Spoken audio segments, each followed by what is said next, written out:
Item ಯಾವುದೇ ಇರಲಿ try ಮಾಡಿ ಆಚಿ ಚಿಕನ್ ಮಸಾಲಾ. ಬಿಡದಿ ಟೌನ್ಶಿಪ್ ಕದನಕ್ಕೆ ಅನಿತಾ ಕುಮಾರಸ್ವಾಮಿ ಅವರ ಎಂಟ್ರಿ ಆಗಿದೆ. ಸಚಿವ ಎಂಬಿ ಪಾಟೀಲ್ಗೆ ಅನಿತಾ ಕುಮಾರಸ್ವಾಮಿ ತಿರುಗೇಟು ಕೊಟ್ಟಿದ್ದಾರೆ. ನನ್ನ ಹೆಸರಲ್ಲಿ ಇರೋದು 32 ಎಕರೆ ಜಮೀನು ಮಾತ್ರ ಅಂತ. ಎಂಬಿ ಪಾಟೀಲ್ ಹೇಳಿರುವಂತೆ 100 ಎಕರೆ ಜಮೀನ್ ಇಲ್ಲ ಅಂತ ಅವರೊಂದು ಪೋಸ್ಟ್ ಹಾಕೊಂಡಿದ್ದಾರೆ.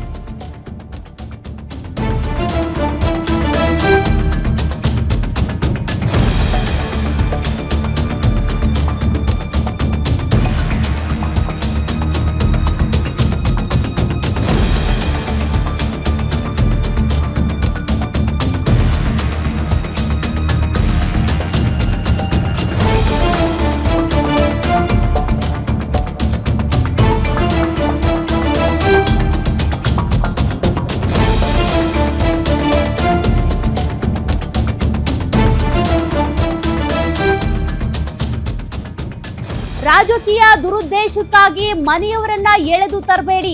ಸುಳ್ಳು ಪ್ರಚಾರ ಮಾಡೋದು ಯಾರಿಗೂ ಶೋಭೆ ತರೋದಿಲ್ಲ. ಅನಗತ್ಯವಾಗಿ ನನ್ನ ಬಗ್ಗೆ ಇಲ್ಲ ಸಲ್ಲದ ಆರೋಪ ಮಾಡಿದ್ದಾರೆ. ಕಾನೂನು ಮೂಲಕವೇ ಉತ್ತರ ಕೊಡ್ತೀನಿ.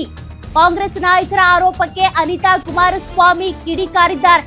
ಎಂಬಿ ಪಾಟೀಲ್ ಅವರು ಕೊಟ್ಟಿದ್ದಂತ ಹೇಳಿಕೆಗೆ ಸಂಬಂಧಪಟ್ಟಂತೆ ಒಂದು ಎಕ್ಸ್ ಖಾತೆಯಲ್ಲಿ ಪೋಸ್ಟ್ ಮಾಡೋದ್ರ ಮೂಲಕ ಅನಗತ್ಯವಾಗಿ ನಮ್ಮ ಬಗ್ಗೆ ಮಾತನಾಡಿದ್ರೆ, ಕುಟುಂಬದವ್ರನ್ನ ದುರುದ್ದೇಶ ಇಟ್ಕೊಂಡು ರಾಜಕಾರಣಕ್ಕೆ ಅಂತ ಎಳೆತಂದ್ರೆ ನಾನ್ ಸುಮ್ನಿರೋದಿಲ್ಲ, ಕಾನೂನಾತ್ಮಕವಾಗಿನೇ ಕ್ರಮ ತೆಗೆದುಕೊಳ್ಬೇಕಾಗತ್ತೆ ಅಂತ ಅನಿತಾ ಕುಮಾರಸ್ವಾಮಿ ಎಕ್ಸ್ ಖಾತೆಯಲ್ಲಿ ಪೋಸ್ಟ್ ಹಾಕಿದ್ದಾರೆ. ಅನಿತಾ ಕುಮಾರಸ್ವಾಮಿ ಅವರ ಹೆಸರಲ್ಲಿ 100 ಎಕರೆ ಜಮೀನಿದೆ ಅಂತೇಳಿ ಎಂಬಿ ಪಾಟೀಲ್ ಅವರು ಒಂದು ಹೇಳಿಕೆ ಕೊಟ್ಟಿದ್ರು. ಆ ಹೇಳಿಕೆಗೆ ಸಂಬಂಧಪಟ್ಟಂತೆ ಅನಿತಾ ಕುಮಾರಸ್ವಾಮಿ ಅವರು ಈ ರೀತಿ ಎಕ್ಸ್ ಖಾತೆಯಲ್ಲಿ ಟ್ವೀಟ್ ಮಾಡಿದ್ದಾರೆ.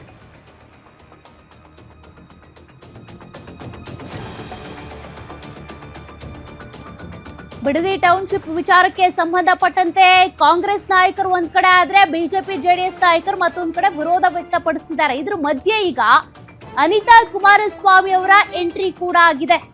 ಕುಮಾರಸ್ವಾಮಿ ಅವರ ಪತ್ನಿ ಅನಿತಾ ಕುಮಾರಸ್ವಾಮಿ ಅವರ ಹೆಸರಲ್ಲೂ ಕೂಡ 100 ಎಕರೆ ಜಮೀನ್ ಇದೆ ಅಂತ ಎಂಬಿ ಪಾಟೀಲ್ ಅವರು ಒಂದು ಹೇಳಿಕೆ ಕೊಟ್ಬಿಟ್ರು. ಆ ಹೇಳಿಕೆಗೆ ಸಂಬಂಧಪಟ್ಟಂತೆ ಈಗ ಅನಿತಾ ಕುಮಾರಸ್ವಾಮಿ ಟ್ವೀಟ್ ಮಾಡಿದ್ದು, ನನ್ನ ಹೆಸರಲ್ಲಿ 32 ಎಕರೆ ಮಾತ್ರ ಜಮೀನ್ ಇರೋದು, 100 ಎಕರೆ ಇದೆ ಅಂತ ಸುಳ್ಳು ಹೇಳಿಕೆ ಕೊಟ್ಟಿದ್ದಾರೆ. ಈ ರೀತಿ ಸುಳ್ಳು ಹೇಳಿಕೆ ಕೊಡೋದಾಗ್ಲಿ, ರಾಜಕಾರಣದಲ್ಲಿ ದುರುದ್ದೇಶದಿಂದ ಕುಟುಂಬದವ್ರನ್ನ ಎಳೆ ತರೋದಾಗ್ಲಿ, ಇದೆಲ್ಲವೂ ಕೂಡ ಶೋಭೆ ತರೋದಿಲ್ಲ. ನಾನು ಸುಳ್ಳು ಹೇಳಿದ್ರೆ, ಸುಳ್ಳು ಹೇಳಿಕೆಗಳನ್ನ ಕೊಟ್ರೆ ಕಾನೂನಾತ್ಮಕ ಕ್ರಮ ತೆಗೆದುಕೊಳ್ತೀನಿ ಅಂತ ಹೇಳಿದ್ದಾರೆ.